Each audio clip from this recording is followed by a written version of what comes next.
करीब 20 लाख साल पहले होमो सेपियंस की एक नहीं बल्कि कई अनेक ऐसी प्रजातियां थी जो दुनिया के अलग अलग हिस्सों में पनप रही थी, जिन्हें मुख्यतः एप्स के नाम से जाना जाता है। जैसे कि होमो इरेक्टस जो एशिया के ट्रॉपिकल इलाके में रहते थे, होमो निएंडरथल जो कि यूरोप के ठंडी जगहों पर इवॉल्व कर रहे थे, और होमो सोलेंसिस जो कि इंडोनेशिया व जावा में विकसित हो रहे थे, और साथ ही होमो ऑस्ट्रेलोपिथेकस जो कि मुख्यतः ईस्ट अफ्रीका में इवॉल्व हो रहे थे।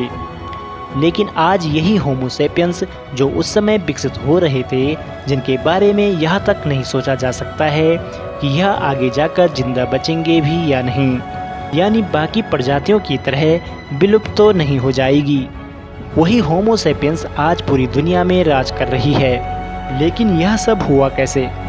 इसकी शुरुआत हुई हमारे विकसित दिमाग की वजह से, यानी दिमाग में आई परिवर्तन की वजह से मानव के अंदर अनेक परिवर्तन देखने को मिले, जिसका उपयोग करके वह विश्व विजेता बन पाया है। शुरुआती समय में मानव सिर्फ शिकार ही किया करते थे। खाने व रहने की जगह की तलाश में वह कहीं भी भ्रमण किया करते थे। यह वह समय था जब होमो सेपियंस फूड चेन का एक छोटा सा हिस्सा हुआ करता था, यानी वह अपने से छोटे जानवरों का शिकार करके उन्हें खाया करते थे, जिसके कारण उनके दांत व शरीर आज की अपेक्षा काफ़ी बड़े हुआ करते थे।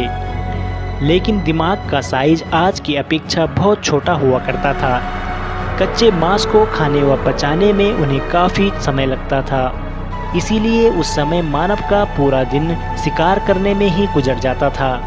यानी उस समय फूड चेन के बादशाह शेर, बाघ, शार्क आदि माने जाते थे, क्योंकि यह मानव की अपेक्षा काफ़ी ताकतवर माने जाते थे।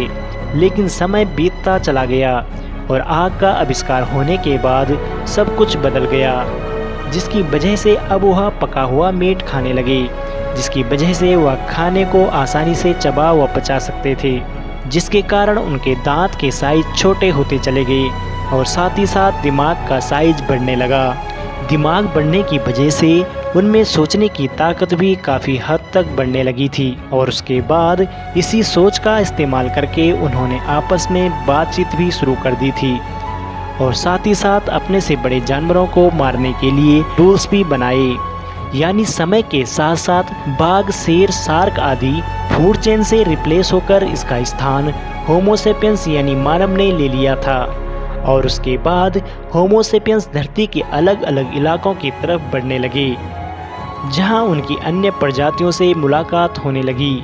वैज्ञानिकों का मानना है कि उस समय उनके बीच काफ़ी संबंध भी बने होंगे, और साथ ही साथ उनके बीच काफ़ी युद्ध भी हुए होंगे, जिसकी वजह से अन्य प्रजातियां विलुप्तीकरण की ओर बढ़ने लगी होगी, और उन सब की जगह ले ली आज के मानव यानी होमो सेपियंस ने। समय के बीतने के साथ साथ आग की खोज, खाने की तलाश व जनसंख्या बढ़ने के कारण वह फैलते चले गए। वह यूरोप व एशिया के ठंडे इलाकों में चले गए, जहां उन्होंने मैमथ जैसे बड़े प्राणियों का शिकार करना शुरू किया, जिसकी वजह से वह प्राणी आज दुनिया से खत्म हो चुके हैं। यानी जहाँ जहाँ मानव पहुँचा, उन्होंने वहाँ से सभी बड़े बड़े जीवों को मारना शुरू कर दिया, जिसकी वजह से आज यह जीव इस धरती से विलुप्त हो चुके हैं।